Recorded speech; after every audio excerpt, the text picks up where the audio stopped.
आप सभी का स्वागत है हमारे चैनल नवेंदु क्लासेज हिंदी में।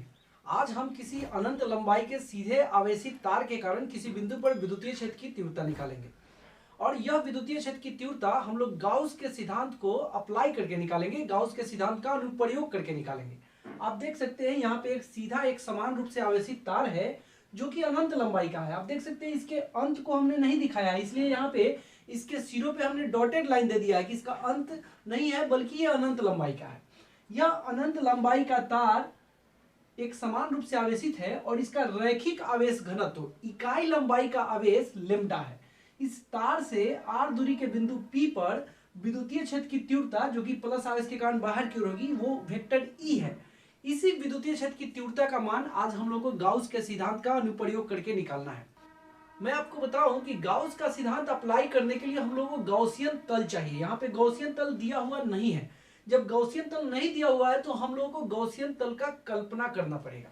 मैंने गाउस के सिद्धांत वाले वीडियो में आपको बताया है कि आवेश के वितरण के कारण किसी बिंदु पर अगर विद्युतीय क्षेत्र की तीव्रता निकालनी हो तो वहां पर हम लोग सममितीय गॉसियन तल की कल्पना करते हैं। यहाँ पे गॉसियन तल नहीं है तो हम लोग गॉसियन तल तो कल्पना करेंगे, लेकिन रैखिक आवेश के वितरण के लिए हम लोग बेलनाकार गॉसियन तल की कल्पना करते हैं। यह बात गाउस के सिद्धांत वाले वीडियो में बताया हुआ है।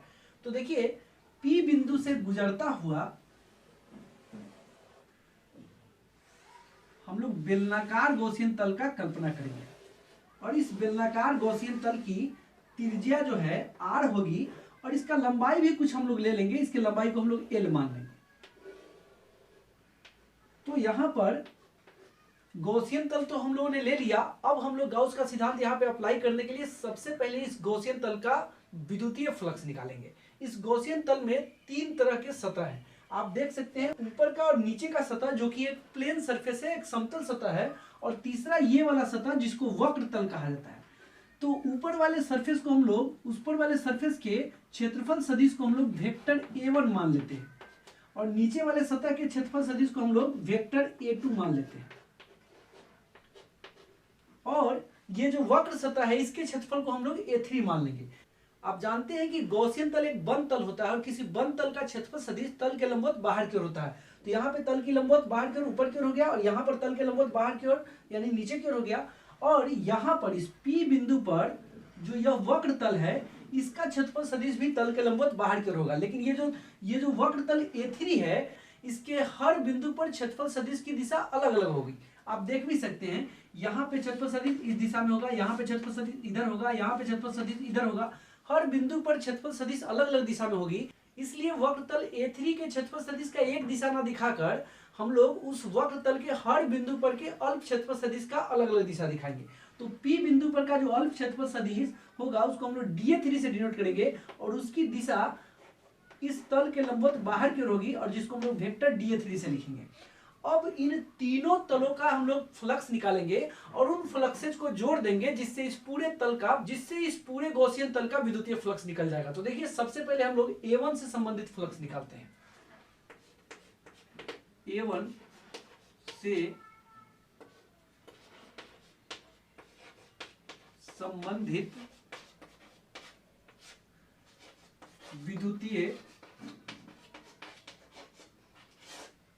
फ्लक्स, इसको हम लोग φ1 से डिनोट करेंगे। आप पढ़े हैं फ्लक्स बराबर होता है vector E dot vector A, लेकिन यहाँ पे φ1 बराबर है तो vector E dot vector A1 लिखेंगे। उसके आगे आप पढ़े हैं vector A dot vector B बराबर होता है AB cos थीटा, तो vector E dot vector A1 बराबर हो जाएगा EA1 cos थीटा। EA1 आप देख सकते हैं वेक्टर E और वेक्टर A1 दोनों के बीच का एंगल कितना है। वेक्टर E और वेक्टर A1 दोनों एक दूसरे पर लंबवत हैं, यानी दोनों के बीच का एंगल 90 डिग्री है। तो यहाँ पे cos थीटा ना लिखकर हम लोग cos 90 लिखेंगे और ये हो जाएगा 0। इसको हम लोग मान लेंगे फर्स्ट। फिर देखिए हम लोग अब A2 से संबंधित फ्लक्स लिखेंगे।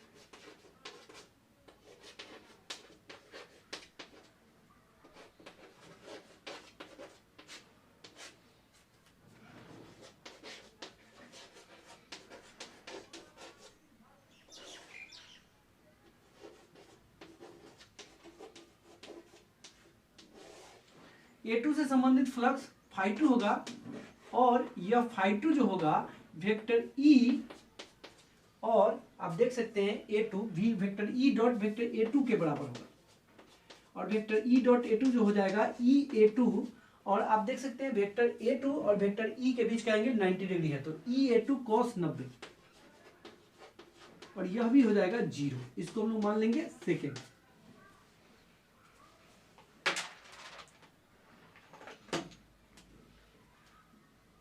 अब हम लोग A3 से संबंधित फ्लक्स लिखेंगे।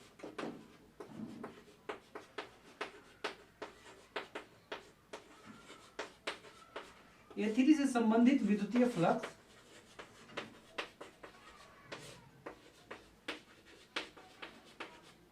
इसको हम लोग φ3 से डिनोट करेंगे, और ये φ3 जो है dφ3 के इंटीग्रेशन के बराबर होगा। आप देख सकते हैं यह समतल तल है, इसके क्षेत्रफल सदिश की पूरे तल के लिए एक दिशा होगी, इसलिए इसका फ्लक्स एक ही बार में डॉट प्रोडक्ट करके निकाला जा सकता है। यह भी समतल तल है, इसलिए इसके क्षेत्रफल सदिश की एक दिशा होगी पूरे तल के लिए, और इसका हम लोग फ्लक्स निकालने के लिए एक ही बार में पूरे क्षेत्रफल के लिए डॉट प्रोडक्ट करके इसका विद्युतीय फ्लक्स निकाल सकते हैं। लेकिन ये जो वक्र तल है, इस वक्र तल में हर बिंदु पर क्षेत्रफल सदिश की अलग दिशा होगी, इसलिए एक बार में पूरे क्षेत्रफल का फ्लक्स न निकालकर हम लोग इंटीग्रेशन मेथड फॉलो करेंगे इस पूरे वक्र तल का फ्लक्स निकालने के लिए। तो देखिए हम लोग आगे बढ़ेंगे, φ3 बराबर vector E dot vector A3 हम लोग लिखते हैं, लेकिन यहाँ पे dφ3 है तो इसलिए vector E dot vector DA3 हम लोग लिखेंगे। फिर देखिए आगे बढ़ेंगे हम लोग, यहाँ पे vector E dot vector DA3 है, तो ये हो जाएगा EDA3, और दोनों के बीच का एंगल आप देख सकते हैं वेक्टर ई और वेक्टर DA3 दोनों एक ही दिशा में, यानी दोनों के बीच का एंगल 0 डिग्री होगा, तो यहाँ पे EDA3 cos 0 डिग्री लिखेंगे। फिर ये cos 0 1 हो जाएगा, तो अंदर में इंटीग्रेशन में हो जाएगा EDA3, इंटीग्रेशन से ई को बाहर निकालेंगे, अंदर में बचेगा DA3 बराबर ई, और आप देख सकते हैं, आप जानते हैं dx का इंटीग्रेशन x होता है, तो DA3 का इंटीग्रेशन A3 हो जाएगा बराबर ई, और A3 क्या है, A3 इस गॉसियन तल के वक्र तल का क्षेत्रफल है, और इस गॉसियन तल के वक्र तल का क्षेत्रफल होगा 2πrl, तो A3 के जगह पे हम लोग लिखेंगे 2πrl। अब देखिए ये बराबर में हो जाएगा 2πrle। तो इस तरह से इस बेलनाकार गॉसियन तल में 3 तल थे, और तीनों तल का हम लोगों ने फ्लक्स निकाल लिया।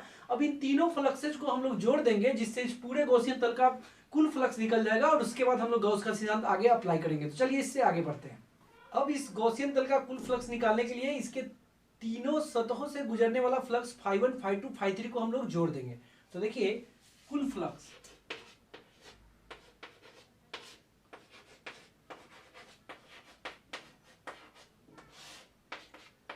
फाई बराबर φ1 प्लस φ2 प्लस φ3। आप देख सकते हैं φ1 0 आया था, φ2 भी हम लोग को 0 आया था, और φ3 जो है 2πrle आया था, तो ये हो जाएगा 2πrle। इसको हम लोग 4 इक्वेशन मान लेंगे। अब देखिए गाउस का सिद्धांत कहता है कि किसी बंद तल से गुजरने वाला कुल फ्लक्स उस बंद तल के अंदर के चार्ज का 1/ε0 गुना होता है। आप देख सकते हैं हम लोगों ने कुल फ्लक्स तो निकाल लिया है, अब हम लोगों को इस गॉसियन तल के अंदर का आवेश निकालना होगा। आप देख सकते हैं इस तार की कितनी लंबाई इस गॉसियन तल के अंदर बंद है, तो L लंबाई, इकाई लंबाई का आवेश कितना है लेमडा, तो L लंबाई का आवेश कितना हो जाएगा L लेमडा। तो देखिए गॉसियन तल के भीतर स्थित आवेश, भीतर का हम लोग आवेश निकाल रहे हैं, तो यह आवेश बराबर हम लोग पढ़े हुए हैं कि आवेश बराबर होता है लंबाई गुने रैखिक आवेश घनत्व।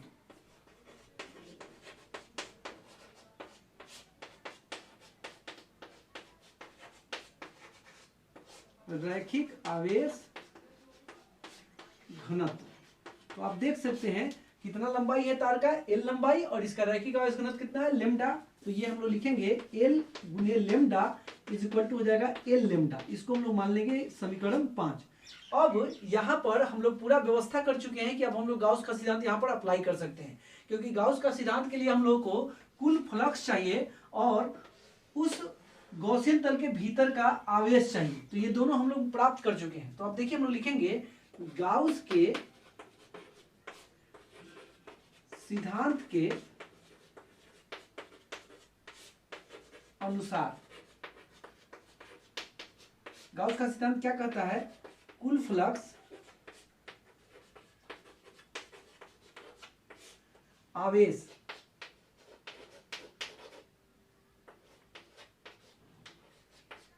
कहाँ का आवेश, तो गॉसियन तल के भीतर के आवेश का कितना गुना होता है, 1/ε0 गुना। तो आप देख सकते हैं कुल फ्लक्स हम लोग को, कुल फ्लक्स कितना आया हुआ है हम लोग का 2πRLE, और यहां पे गॉसियन तल के भीतर का आवेश देख सकते हैं कितना है, L लैम्डा गुने 1/ε0। यहां पर L से L जो है हम लोग कैंसिल कर देंगे, तो E बराबर हो जाएगा λ/2πε0R। तो आज हम लोगों ने गाउस का सिद्धांत अप्लाई करके किसी अनंत लंबाई के सीधे आवेशित तार के कारण किसी बिंदु पर विद्युतीय क्षेत्र की तीव्रता निकाला है। और यह तीव्रता का फॉर्मूला होता है, इस तीव्रता का सूत्र है E बराबर λ/2πε0R। मैं एक चीज आपको बता दूं कि यह फॉर्मूला जो है अनंत लंबाई के सीधे आवेशित तार के लिए है। अगर लंबाई जो है अनंत ना होकर सीमित लंबाई का अगर तार होता तो उसका फॉर्मूला अलग होता है, जो कि मैं आपको अलग वीडियो में बताऊंगा, वो आपके बोर्ड के सिलेबस से बाहर का टॉपिक है। तो आज के वीडियो में इतना ही। वीडियो अच्छा लगा है तो लाइक शेयर कमेंट जरूर कीजिए। पहली बार चैनल पे हैं तो चैनल को सब्सक्राइब कीजिए। फिर मिलेंगे अगले वीडियो में किसी नई जानकारी के साथ। तब तक के लिए जय हिंद।